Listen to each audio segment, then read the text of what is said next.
Why don't we just get started with some thoughts on this week's opponent? We got Northeastern tomorrow night, and then you guys will get a couple days off before playing UMass Lowell. So maybe just talking about playing those guys, but also with kind of an odd scheduling this weekend, how that might affect how you handle things.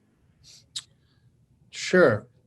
I mean, I think we've had a schedule like this in the past where, you play one game on a weekend and you play a Tuesday night game. That happens. And I think this week it's happening because there's 2 teams out and there's 9 teams that have to play. So you can't have 4 traditional series. So I think Hockey East is doing the best it can to make sure we all play a couple of games in a, 4 or 5 day span. So, but as far as Northeastern's concerned, I think they've been as good a team offensively in our league for the last 5 years as anybody.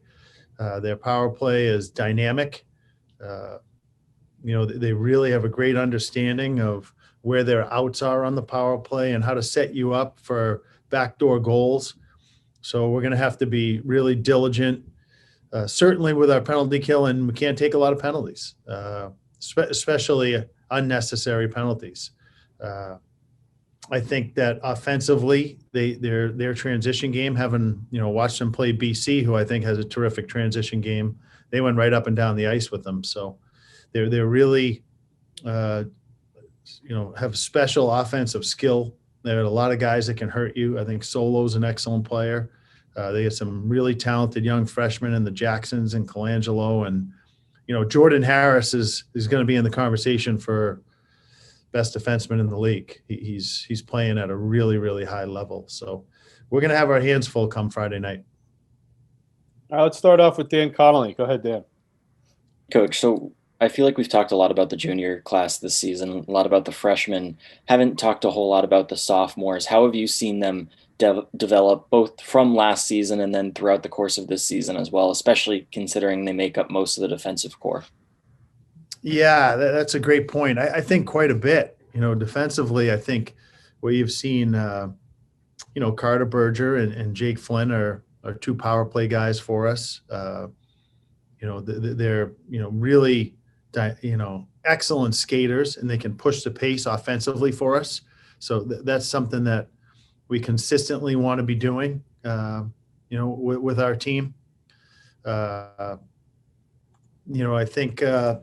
I think that's always a big jump, Dan, from your freshman to sophomore year. And I think those guys have handled that really, really well. When I look up and down our lineup, I think they've handled it extremely well. So, it's something that you need to keep developing on your team. Throughout your team, guys have to get better. And, hey, Ryan Wheeler, he's not a sophomore, but he's certainly gotten better, and he plays integral minutes for us. Jan Kuznetsov, I think, has taken a tremendous jump. We've spoke a lot about Jan and Vlad, and I think both of them have really, in certain ways, Jan maybe more so just because he was so young last year and haven't come back from the World Juniors. I think he's playing big minutes and important minutes for us against other teams' top lines. With those young defensemen, since you've been in Hockey East, you haven't gotten a ton of production from your defensemen on the offensive end. And it seems like a lot of these sophomore defensemen have an offensive element to their game. How do you go about developing them on offense as young players while still making sure they're solid on defense? I think one of the most underrated skills for a defenseman is being able to get pucks down to the net. You can kick it out to the point, but if you can't get it past that first layer of defenders, you're not going to create a lot of offense. And in our league, if you look at most of the defensemen's points, they come off of shots from the point, and then there's a rebound and a goal, or a deflection and a goal. And that's a skill that our guys are tirelessly working on. They were out there working on it this morning with Tyler Helton. He does a great job with them. So I think that's the one area, Dan, where we've improved the most is when we're not getting as many shots blocked from the point and we're getting them down to that second layer where good things can happen. Let's go to Adam from ESPN Radio. So building off of that, when you say that they're on the ice working with Tyler Helton, what does that mean? Is it, for a lay person, it's, oh, you're just shooting it from the point, but what are they actually working on to make sure they're getting that puck deeper? Yeah, there's different things you can work on. It's, working on one time in the puck before the defense gets set. There's different drills where you throw a cone at a guy and he's got to dodge the cone and get the puck down. There's different ways you can practice it without having to have a guy go out there and actually try to block the shot. So, there's various ways, and Tyler gets really creative. And sometimes, Adam, it's just having patience and picking your head up and finding an area. And sometimes not shooting it on net and shooting it off net is better. You saw Adam Hudson Shandor's goal last week. Adam wasn't shooting that on net. He was shooting for a stick, and he hit it at Huddy's stick and went in the net. So all those different skill sets are stuff that we work on. And after the weekend against Merrimack, the final score was 12-3. But what did you see on tape that you wanted the guys to work on despite having a pretty good performance on paper? There's always stuff we can continue to improve on. I thought at times we played slow on the weekend. At times we have to continue to go north and not pass the puck back towards our own goal. I'd like to keep pushing the pace north. I thought there was areas in the defensive zone where we could have been a little bit better. We blew a couple of assignments, and that's just communication. A lot of times when you blow an assignment, it's just communication. So there's lots of things. Face-off play we can get better at. Adam, there's enough for us to keep working on. That's for sure.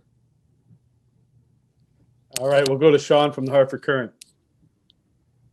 Hey, Mike, I know we talked about him on this call before, but, Johnny Evans was named a Hobie Baker candidate this week. Yeah. What specifically has he done this year to kind of make that jump from good player to a guy who can lead Hockey East in scoring, score 4 goals a game, be a Hobie Baker candidate? What has he done to make that jump, I guess? Yeah, Johnny's always had the skill set and the IQ. I think he put the work in, Sean, over the summer. I think, there's an old saying, at one point, Winter's going to ask, what were you doing all summer? And he put the work in. And he went from a guy that, bench pressed 210 pounds to 250. That's a big jump. So strength-wise, he's been committed there. He's worked, really hard with Mo Butler, our strength coach, and came up with a pretty good program for himself. And when you're that much stronger, it helps in all different areas. You don't get as tired on the ice. You can play with more pace. You can handle a physical game. And I think that's what you're seeing right now. So he's a kid, Sean, that plays a lot of minutes for us. He kills penalties. He's on the power play. He'll play 4-on-4. He plays a regular shift. If we're protecting a lead, he's going to be out there. So when you're playing that type of minutes, you're playing, for a forward 20 to 25 minutes, you got to be in great shape. And it's not just cardio, it's physical strength. And I think that's where he's made the biggest jump in his game. And can you bring me back to when you were recruiting him and he was coming in as a freshman? What did you see out of him at that stage that you liked? And what did you think he could become over the years here at UConn? Yeah, I remember distinctly the first time I saw him play. We were actually recruiting Carter Turnbull was the one we got committed first. And Johnny was playing with Carter. And I remember just looking at Carter's stats and saying to Joe Pereira, who's this Johnny Evans kid? And he said, yeah, he's a good player.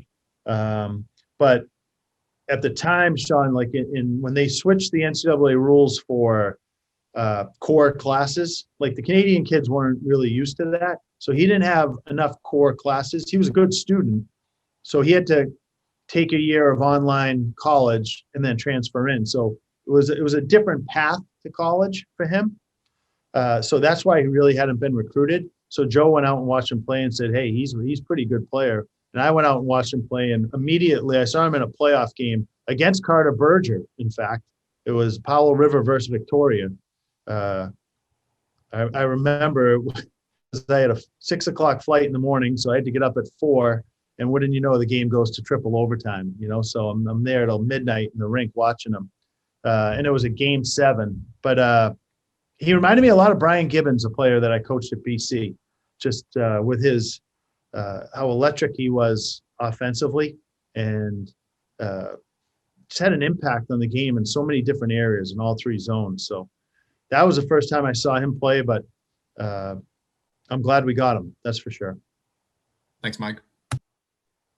Go over to Jerry. Go ahead, Jerry. Oh, you just muted yourself, Jerry. I thought this was going to be the week, Jerry. You got to unmute there. Muted, buddy. Jerry.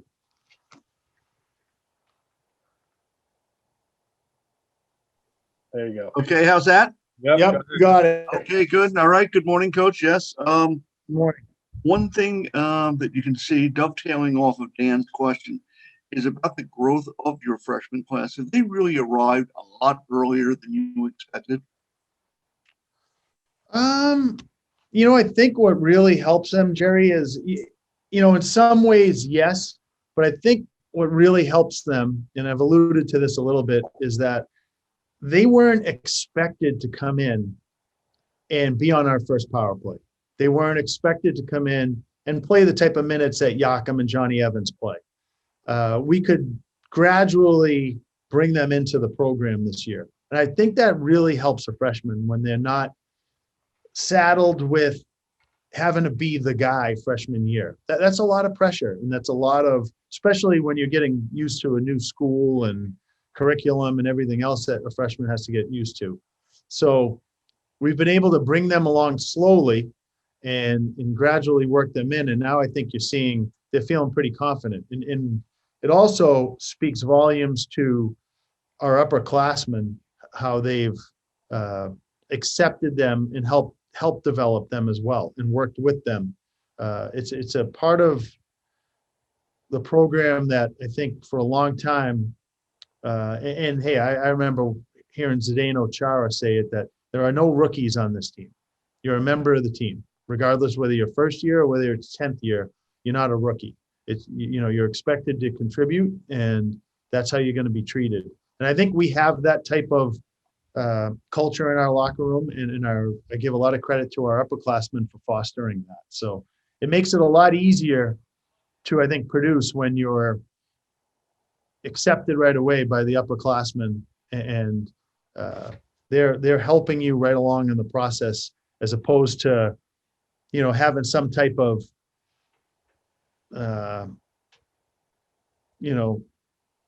team where there's a pecking order, and that's not the case in our program. Hudson and Artem really also, I think, fill out and help you to really form. You really have, some teams you can say they're a 1.5 team or 2.5, but you really have, and rolling out 3 very strong, effective lines. Even your, quote unquote, 4th line is contributing lots of points. You really have that ability to roll 4 with the growth and development of Artem, Hudson, and Nick Capone. Yeah, I don't even look at it. I don't number our lines. I think on any given night, lately we've had 4 lines rolling. And one of the things I think has been making us effective is, and I've said this a couple of times, is that unless there's a lot of power plays or penalty kill, a lot of special teams, if it's a 5-on-5 game, our guys continually night in, night out are getting 15 to 17 shifts a game up front. So that means you're playing 5 or 6 shifts a period, every single line.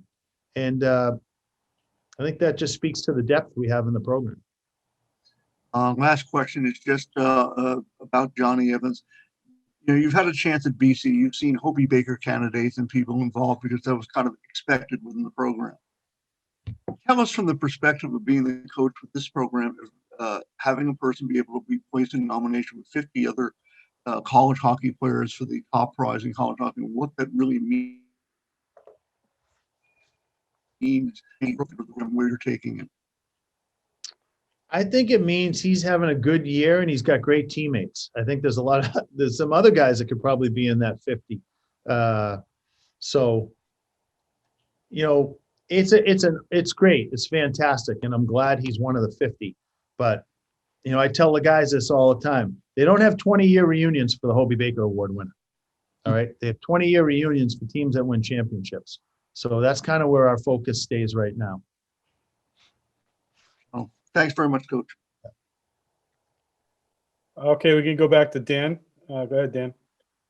Back to the defensemen. Is there a certain way that you want them to put those pucks on net? Like, do you want them to stay away from slap shots maybe because those are harder to tip in? Do you want them to wrist it, or is it all just kind of dependent on the situation in front of them? Yeah, no, that's a good question. No, if you have an open lane and you can rip it, slap shot, do it.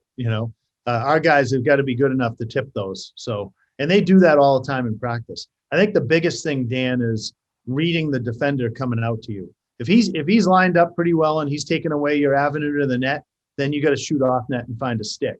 The biggest thing is you cannot let that first level of defense that's coming out towards you get a block on that puck. Because a lot of times your forwards are down by the net, and if just one of their guys is cheating, all right, they're going to get a 3-on-2 on you. So that's something that, or a situation where they're coming out of the zone with some speed. So that's really the biggest thing, is getting your head up.